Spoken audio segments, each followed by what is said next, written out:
This is how fast things are changing. This is the information age. If you're operating by old ideas, you're obsolete. You begin the game by, identifying your dream. I think that's really where it all starts. In today's economy, where we are today, it's not just a dream. It's more of a necessity. You've got to identify how you're going to survive more than how you're going to just, get something out there that you want. Here I am in New York City, financial capital of the world, surrounded by millions of people, most of whom will spend their entire lives working hard for money, but will have very little to show for it at the end of their lives. How many people are pissed off? I hate being told what to do. You have to fail fast. No one can steal my dream. You can count on the government destroying the dollar. All currencies have eventually gone to zero. You cannot save your way to retirement. If it's too complex for us, what do we have to do with our money? We have to give it to them. It was pure hopelessness. It was just 100% survival. Somebody's buying it. The public isn't buying it yet, but somebody is. How bad do you want it? That's the question. It's time to acquire. An unfair advantage. What is an unfair advantage? What you're about to learn may just change your life. It's showtime, baby. Let's hit it. The greatest opportunity in the history of mankind is here. We're in the greatest economic change in the history of the world. This is going to be the biggest wealth transfer in my lifetime. We've got an entire society that has been built up over the years with the idea that financial institutions are a better place to put your money than to take control of your own life. If you have a solid financial education, taxes, debt, inflation, and retirement can make you richer, not poorer.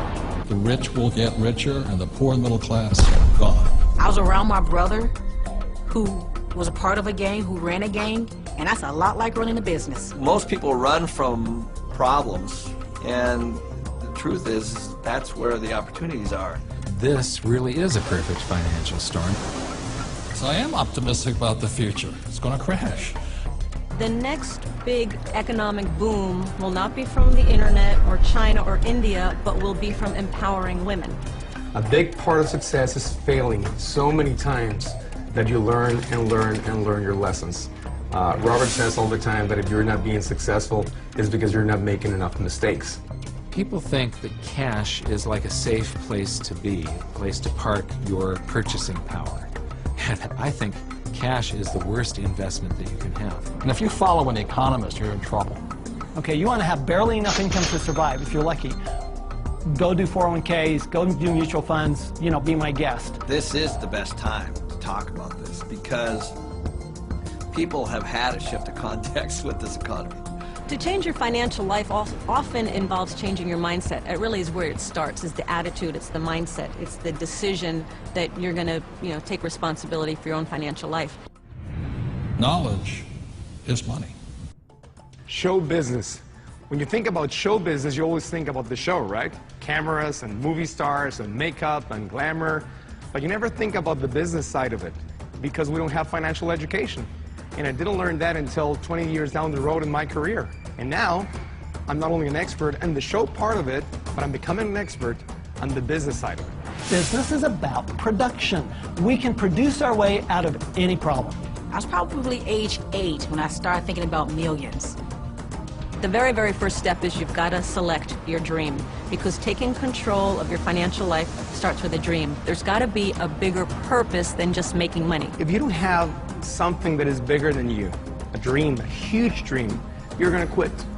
Your friends and who you hang out with, whether you're a child or whether you're an adult, will dictate your destiny and your future. And so you have to be picky and choose your surroundings very carefully. It's creativity. It's brainstorming. It's being around like-minded people. People have so many emotions attached to money.